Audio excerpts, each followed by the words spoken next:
Hello viewers, I'm your host Lipakshi Kurana with another episode of South Asia Focus. Let's begin the show. India's economic growth story is no more a secret. It has not just emerged resilient in the grim COVID times, but is projected to grow fastest among the major economies of the world. Recently, the IMF Managing Director's statement that India is a bright spot in dark horizon has substantiated Delhi's economic decisions and has proven as a testimony to India's growing economic strength.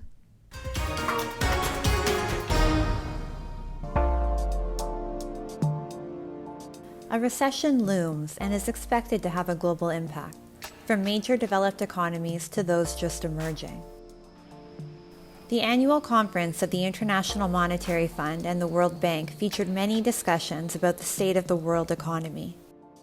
With the Russia-Ukraine crisis escalating to almost nuclear threats, oil prices spiking the world over, and general slowdown in consumption patterns, coupled with global high inflation, the mood was grim at this year's IMF meet, with fears of a recession looming large. However, amidst this gloom and doom, the IMF reserves special praise for India. India deserves to be called a bright spot on this otherwise darker horizon because it has been a fast-growing economy even during these difficult times. But most importantly, this growth is underpinned by structural reforms. India's path to a strong economic model to be emulated by the world has not been an easy one. Painstaking groundwork was implemented on a mission mode to make a large part of the population digitally compliant. The DBT, or Direct Benefit Transfer Scheme, which transfers government funds directly to beneficiaries without any interference from middlemen, also was a topic of praise by the IMF, calling it a logistical marvel. If I look at the case of India, it is actually quite impressive. In fact, just because of the sheer size of the country, it's a logistical marvel how these programs that seek to help people who are at low income levels reach literally hundreds of millions of people. In contrast to this success story of Digital India, we look at the German finance minister's recent comments when asked to conduct a similar exercise in his country. Prominent Twitter users were aghast that Germany had difficulty matching bank accounts with beneficiaries and that a process like India's DBT could take almost 18 months. One sector, however, that remains a worry for India is the dollar to rupee exchange rate.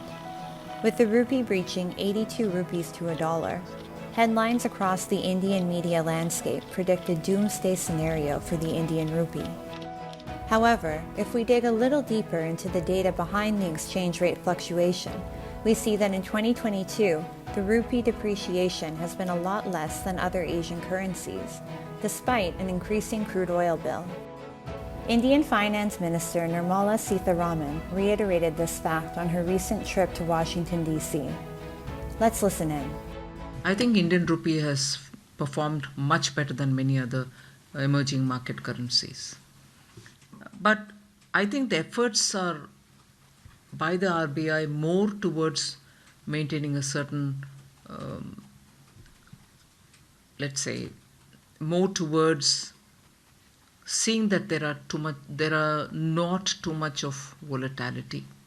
It is not to intervene in the market to fix the value of rupee. According to the World Economic Outlook published by the International Monetary Fund, India is projected to surpass Germany to become the fourth largest economy by financial year 2027.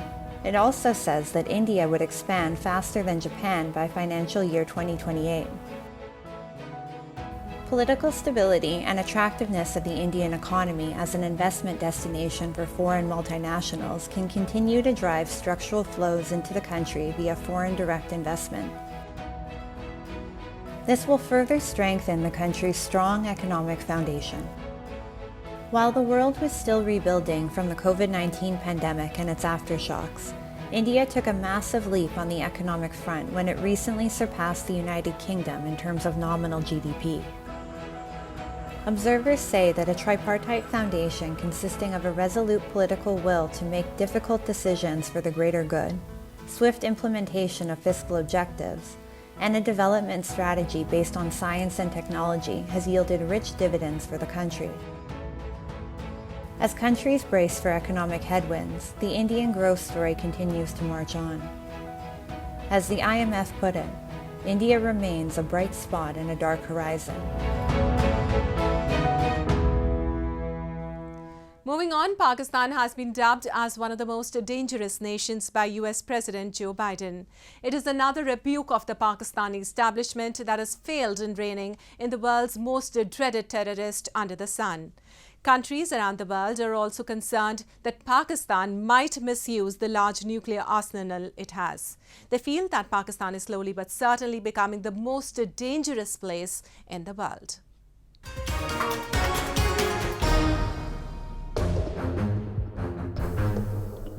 Pakistan is one of 9 nuclear-armed nations in the world.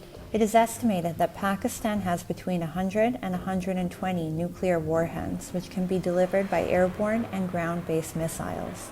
According to a briefing by the US-based Arms Control Association in March of 2022, Pakistan is developing new delivery technologies and increasing its nuclear arsenal faster than any other country. Pakistan's nuclear use policy is unlike its nuclear-armed neighbors, India and China. Pakistan has not committed to a no first use policy. India and China have both made unambiguous pledges of never being the first country to resort to using nuclear weapons. Pakistan, on the other hand, is one of the few nations in the world who have even publicly stated that they would use any weapon in their arsenal to repulse any attack on them. This asymmetric nuclear posture by Pakistan is meant to keep the world anxious about Pakistan's intentions, and with destabilizing forces swelling in its country, the safety of Pakistan's nuclear arsenal remains a global fear. US President Joe Biden described Pakistan as one of the most dangerous nations in the world which holds nuclear weapons without any cohesion. President Biden's comments irked Islamabad, and it summoned the U.S. ambassador to Pakistan over President Biden's nuclear remarks. Pakistan's foreign minister, Bilawal Bhutto Zardari, said he was surprised by the comments. As far as the question of the safety and security of Pakistan's nuclear assets are concerned, we meet each and every international standard in accordance with the IAEA as far as the safety and security of our nuclear assets. Why is the West so concerned about the safety of nuclear arsenals in Pakistan? Are these concerns valid? As per Carnegie Endowment for International Peace, following the 9/11 attacks by Al-Qaeda on New York and Washington, D.C., Islamabad began to fear that the U.S. might feel compelled to neutralize the Pakistani nuclear arsenal as a precautionary move, rather than have it fall into the hands of radical Islamic terrorists that operate freely in the country.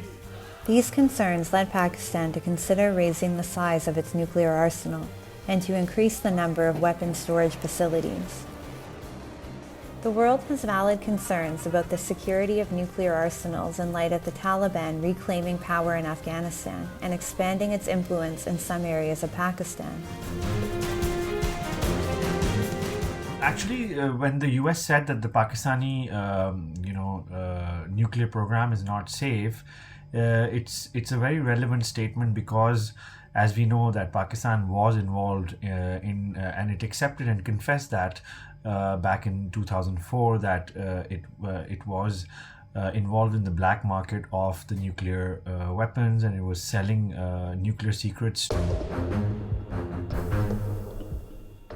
The US-based academic institution, the Combating Terrorism Center, believes that most of Pakistan's nuclear weapons facilities are located in the north and west of the country and in the region around Islamabad and Rawalpindi.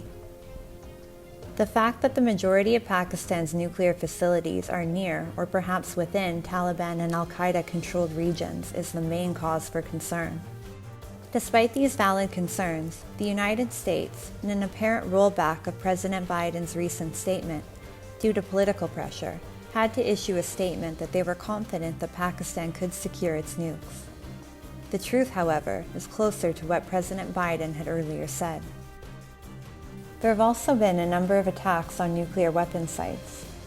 These have included an attack on the nuclear missile storage facility at Sargodha on November 1, 2007, an attack on Pakistan's nuclear airbase at Kamra by a suicide bomber on December 1, 2007, and perhaps one of the deadliest attacks, the August 21, 2008 attack, when Pakistani Taliban suicide bombers blew up several entry points to one of the armament complexes at the Wah cantonment, considered to be one of Pakistan's main nuclear weapons assembly sites.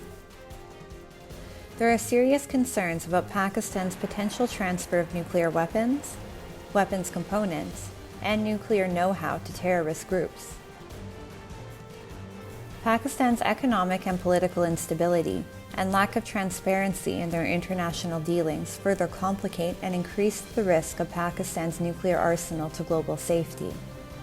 The world must continue to keep a vigilant eye on Pakistan and keep them accountable globally. Moving on, the Diwali cheer is here and the Indian economy is witnessing a sudden spike in customer spending.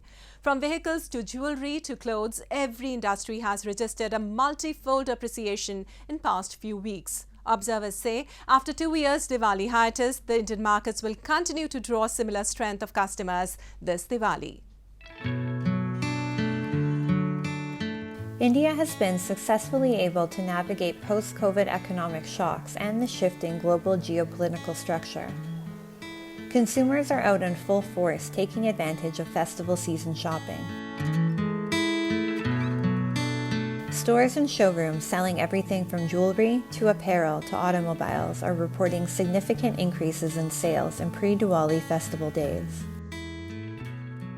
The state of the automobile sector, which is essential to both macroeconomic growth and technological innovation, is a good indicator to measure India's economic health, and all signs point to an upward trend. In India, the automotive industry registered high growth rates during this festival season.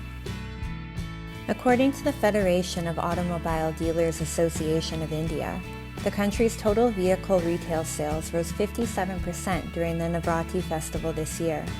The total vehicle retail sales between September 26th and October 5th of this year stood at 539,227 units, as compared to 342,459 units sold during Navratri last year. According to data, every category in the automobile sector showed extremely high growth, with two-wheelers, three-wheelers, commercial vehicles, and passenger vehicles increasing by 52%, 115%, 48%, and 70% respectively. Leaders in the automobile sector are overjoyed that after a gap of 3 years, customers are back in their showrooms ready to purchase new sets of wheels. हमेशा की तरह त्योहारी season में तो हमेशा ही boom होता है, customer ज़्यादा प्रेफर करते हैं गाड़ी खरीदना, क्योंकि त्योहारी सीज़न में लोग वेट करते हैं कि त्यौहार आ रहा है, घर में कोई नई चीज़ आनी चाहिए और हमें कुछ खरीदना है। इस वजह से वो ज़्यादा उत्सुक रहते हैं फेस्टिवल सीज़न के दौरान गाड़ी खरीदने के लिए। तो इस सीज़न भी ये कोरोना के बाद जो सीज़न है चला है, इसमें भी काफ़ी लोगों को उत्सुक है गाड़ी खरीदने के लिए। India's appetite for precious metals remains voracious. Gold and silver traders across the nation see high sales during October and November. The festive period usually sees higher sales for gold, silver, and diamonds, as most Indians consider such purchases to be auspicious during this time of the year. This year hasn't been any different. लोग तो दिल से बाहर निकले हैं और jewellery का rates भी, गोल्ड का रेट अभी 50,000 के रेंज में है, तो लोगों के मन में 50,000 का रेट एक लगभग बॉटम आ गया है कि इससे नीचे जाएगा तो it's a buying opportunity.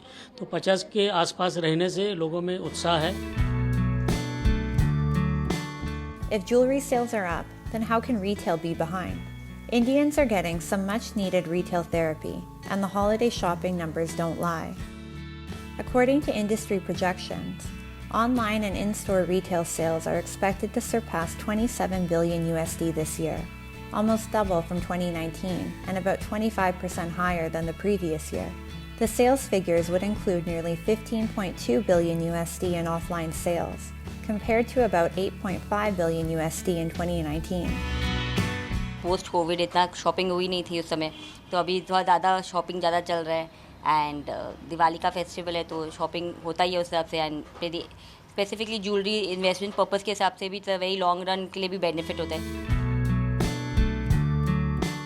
The post-COVID recovery of any nation is usually measured with the discretionary spending habits of its population. The upwardly mobile, aspirational Indian is now spending on holidays and travel, and while on vacation, likes to shop as well. This shows an economy that remains resilient and consumption patterns that remain resilient. India remains open for business. Time now for Asia This Week, the stories from across the continent.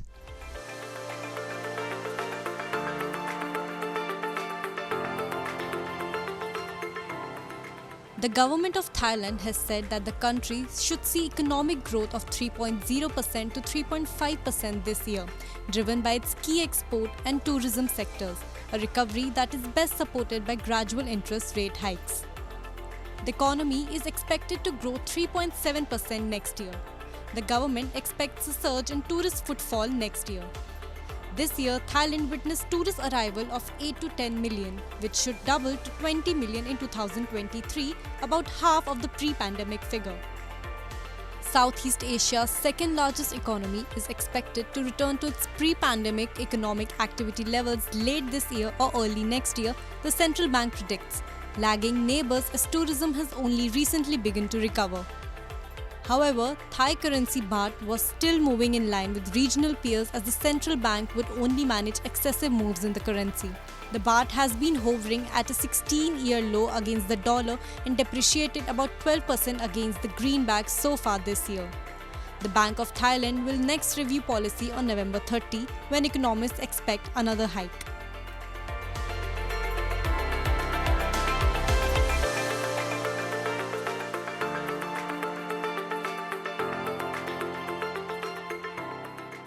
With tourism coming to a standstill during the pandemic, Japan's tourism industry was no exception. After a 4-year hiatus, the Tourism Expo Japan 2022 was held in Tokyo with the motive of reviving tourism in the country. At the expo, major players from the tourism industry, along with Japanese authorities, set up booths and invited tourists to the country. Okinawa is a popular tourist destination.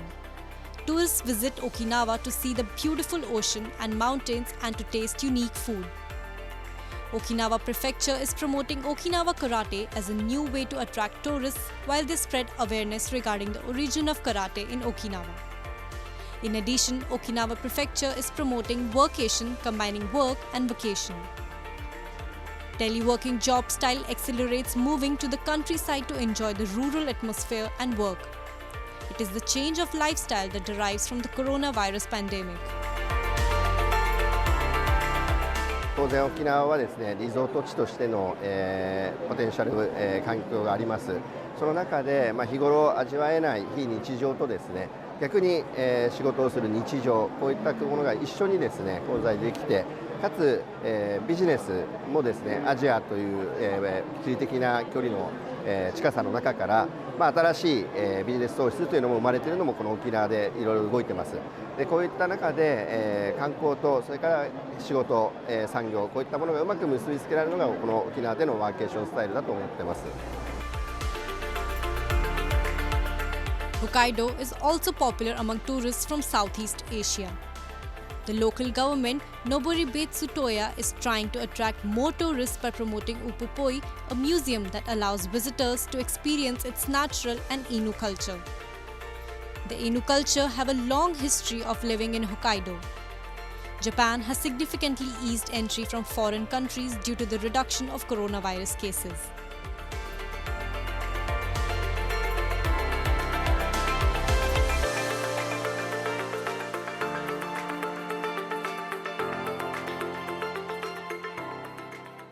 Japan's coffee culture is very popular throughout the world. To promote the same, the SCAJ World Specialty Coffee Conference and Exhibition 2022 was held in Tokyo. It is Asia's largest coffee trade fair. The theme of the conference was "Come join the specialty coffee community." Different high-quality coffee beans along with the state-of-the-art machines from around the world were displayed there. 焙煎から抽出までがものすごい全ての要素においてとってもクリエイティブなもので、なおかつ五感で味わえるっていうか五感で楽しめるものなんじゃないかなっていうのがすごく楽しく思います。 In Japanese history, many immigrants immigrated to Brazil, a coffee-producing country in the world. Japanese Brazilians have contributed to and created the deep coffee culture of Japan today. Myanmar's coffee beans have attracted the attention of the world's coffee industry for their recent advances in cultivation technology and high quality through careful work. Japan's coffee market has exponentially grown and is gaining attention from across the globe.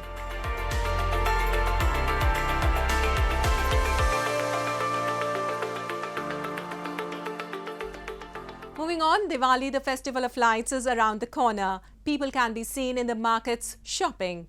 Not just Diwali, but also Dhanteras preparation is witnessed in a full swing.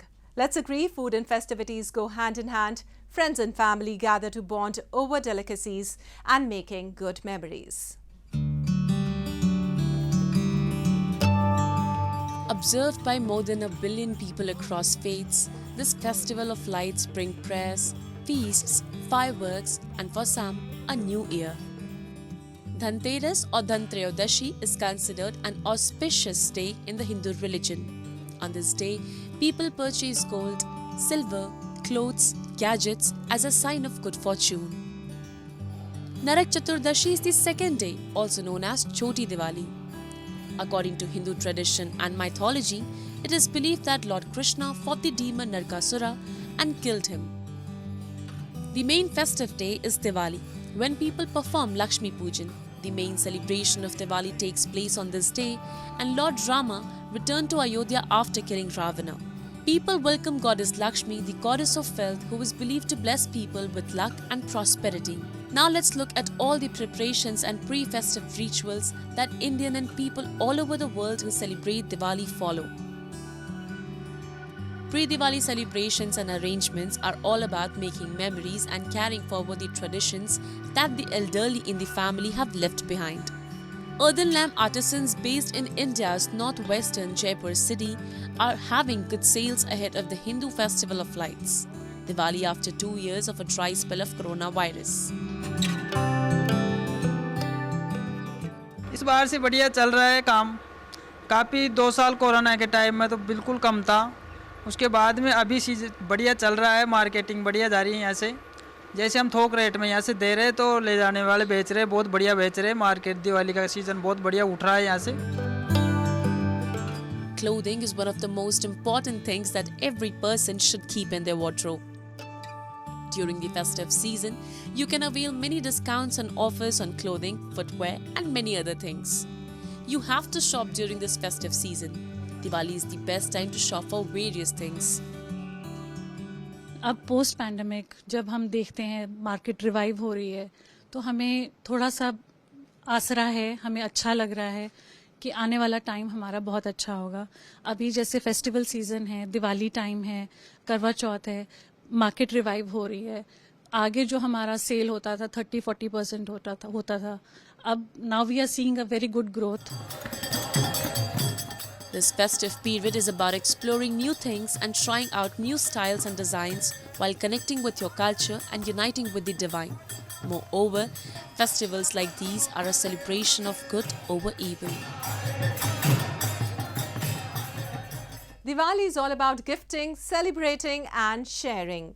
With that, we come to the end of this week's episode. See you next week. Goodbye and take care.